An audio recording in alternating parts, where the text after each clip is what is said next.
Right. This is my second video.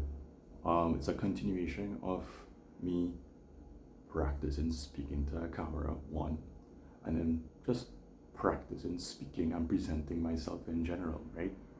So upon analysis of the first video, which I did a little while ago, I took some notes, because that's what you do when you analyze things. You know, the man say, what gets measured gets managed.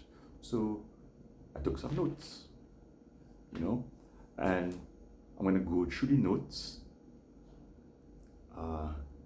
maybe expand on some of the things a bit that I discovered or noticed, and then see if I can work on that throughout the videos going forward, and just record the progress in myself and how I present myself, how I speak to a camera, because I still think that speaking to a camera is, I'm gonna say weird, but it's only just weird for me because there's millions of people just talking to their phone. So why not me, you know? And for what purpose? Anyway, I'm gonna go through the points. First point is volume. I noticed during the video or the first recording that my volume started up high, like I remembered to speak clearly, and then at some point it went low, and then even within that time it was fast and then slow, and then we had high pitch and low pitch, and it wasn't consistent. Now I forgot plenty of the things I would have learned in how to speak and present yourself throughout the years, you know. And so with the observance of those things, I realized that, oh, I need to maintain a certain amount of volume. I thought it was mainly my lack of a microphone. So here I have the buds, and the buds should in fact compensate for the difference in the volume, right? But also I would like to make sure that I'm projecting the volume and having a relatively consistent speech pattern. So that's one thing I'm going to try to work on going forward in terms of speaking. The next thing that I noticed was words. I have a preference for some filler words. Words such as dread, probably, nah, like, you know, ent, what's this other word here, boy? Right, those words, those filler words are actual nonsense though, and I've been aware of these words ever since I've looked at the video. Even before the video, I've been aware that I've used these words excessively. Another word I use quite a lot is perhaps, you know. I can just use you know. So it's interesting, it's strange, it's a bit of a challenge to hear yourself use the words knowing that you're just wasting time with the words, trying to find the next line in your thought, and then using these words, throw them out there willy-nilly. And I'm very proud of that. And when I heard myself speak, I felt less intelligent. I felt as though less confident. I felt the energy from using those words was a bit low. Even making certain noises with my mouth was annoying to me, to hear me make squeaky voice, my mouth, using obscene language. I thought the obscene language was uncalled for. It felt comfortable, but it was uncalled for. I felt like the kind of smirky nose laughter, which is, I feel, is a bit nonsensical. I'm not quite sure why I do it, and that might be a better thing to review, as why I choose to to engage in this kind of vocal activity to express myself or not express myself. So that's point number 2. Another thing I noticed was how I ended my sentences, in terms of I wasn't always ending my sentences in a statement form or statement fashion or something like that. It either went up as if I was asking a question and I wasn't asking a question. I know it provides a bit of variance and allows you to pay attention to what I am saying. However, when I use this bit of inflection, it feels as though I'm unsure, which probably ties back to the last point, not being sure. So noticing how I end my sentences, either in a downward fashion, a level tone, or upward inflection, was in fact something that I noticed and felt a bit uncomfortable about. Point number 4, keeping focus with my eyes.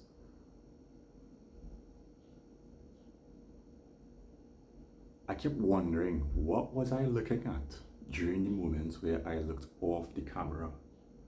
What was I doing when I looked off the camera, when I looked somewhere else? What was I doing? What was I trying to do at the point in time? And in seeing myself look off the camera and not maintaining eye contact, again, as a viewer of myself, I didn't feel sure. All these things kind of tied into each other in terms of not being sure, not understanding what am I doing, where am I going. Perhaps it's not having a script, not having a plan, but that's something I noticed. My eyes stray, especially when I'm thinking and looking for words to fill the sentence, to express my thought, to just express myself in general. See, look at this. I just use and I'm looking away from the camera to think. So that is something that, that is something that I believe is a thing I would like to work on in terms of presenting myself, how I speak. Point number 5, foot shaking, nervous foot syndrome. I'm not shaking my foot right now, but there have been moments during the last video, even when I speak in general, that I have nervous foot shake.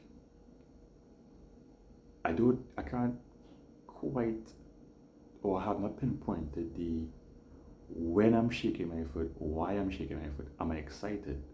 Am I looking for words? Am I nervous? Why am I actually shaking my foot during presenting myself? So right now I'm not shaking my foot. I'm very aware of that. My head isn't doing a straight bubble. I'm aware of that. And I'm making some eye contact here currently, which I think is pretty good thus far. But yeah, being aware of shaking foot, nervous shake, or whatever you call that, foot syndrome. I think I'll look into that some more, especially with the first video, to see the correlation between shaking my foot, expressing myself, and maybe recall the thoughts that I was having while I was shaking my foot, to see what the correlation is and be more aware and temper that activity. Use of hands. As you can see right now, I've been using my hands, or maybe you're not seeing it quite as much, but I am actually using my hands to help express myself. And before, I was not using my hands. I had my hands in my lap, just being a bit more straight and centered. But using my hands, or rather, in the previous video, I looked at how I use my hands, and it kind of correlated with me being excited and expressing myself freely.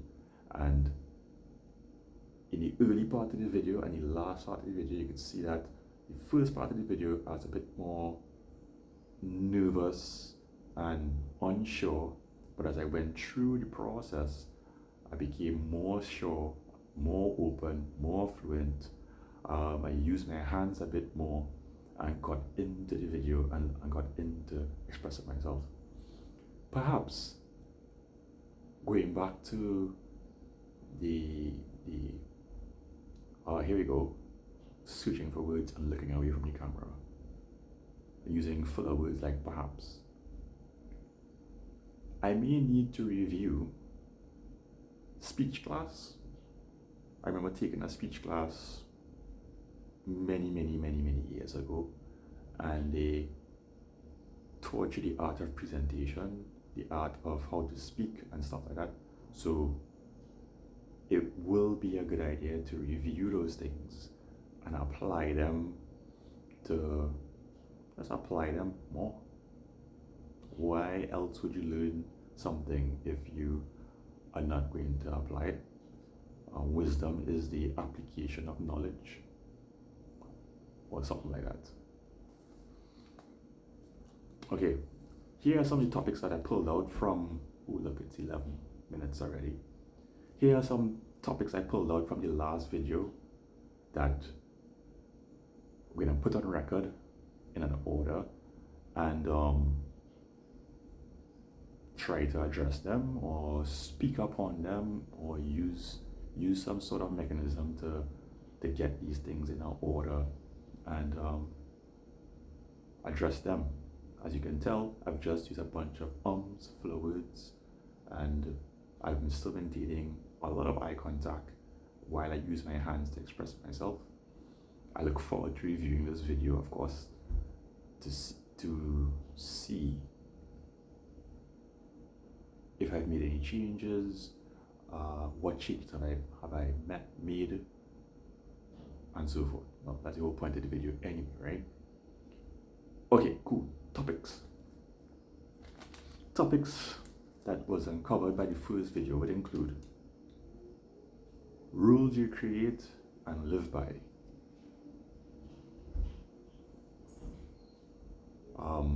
I really like myself. Talking to myself. I guess the art of talking to yourself, how to talk to yourself, why you talk to yourself. YouTube and presenting isms, the personality for presenting. What am I working on in life in general? What am I about? Looking at myself as an observer. And love and relationships. I think that this is quite a substantial list. Perhaps it would be better if I just list them out in bullet points as opposed to speaking about the points and then expanding on them one time. But this is a work in progress, and I look forward to critiquing myself. And I think that's it for now. I really believe that what gets measured gets managed. I did not take as many pauses as I did in the last video. I've been trying to speak at a fluent pace. Thoughts on what I've been doing right now is, it is interesting. It is very purposeful to be in this mode. It aligns with being less on automatic and more on purpose, being purposeful with your actions, being purposeful with yourself, being purposeful with how you feel, and stop doing things that you've just programmed or allow yourself to be programmed to do. And I must say that going to go off topic for a minute. I must say that this has been the most challenging aspect, or the duality of it all. In some aspects, you do need a bit of automatic responses and a bit of automatic stuff. I discovered I'm a highly neurodivergent on the spectrum, okay? Which means that I wasn't really trained to do many things. And I allowed myself to be trained by TV mostly. I know I have automatic responses based on the series of things I would have observed through TV, through radio, and the gamut of media growing up. So, plus adults and whatever else, right? So, I have this large amount of programming from other things, which is guiding me along a path a certain way. Plenty of my responses are automatic, just you do this because, And just like now, when I'm trying to be more purposeful in how I present myself, it's a bit more challenging. Just like it's a bit more challenging to be not trained or be trained by TV or media, and it doesn't actually sync with who you are as a person, or partially being trained by your parents and then having to figure out all this stuff by yourself, which is just being human in general, I believe, and not something special to myself. So, I don't know. Where am I going with this? I'm not quite sure. Perhaps this might be another topic to dive into.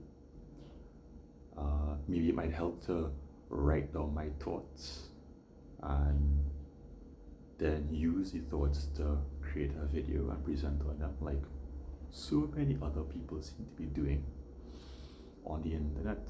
What's the purpose of doing this? Right now, it's just to analyze myself so I could present myself better in the world. The results or the outcome, that's just the outcome. Nothing about anything else matters currently except to measure myself against myself, critique myself, and do what I've been doing all the time, coach myself.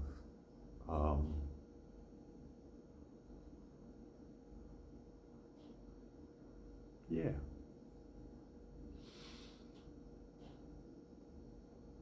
Yeah. Create new value for myself. And that's about it, really. So, yeah. Looking forward to the next video. Looking forward to what I discover from this video. And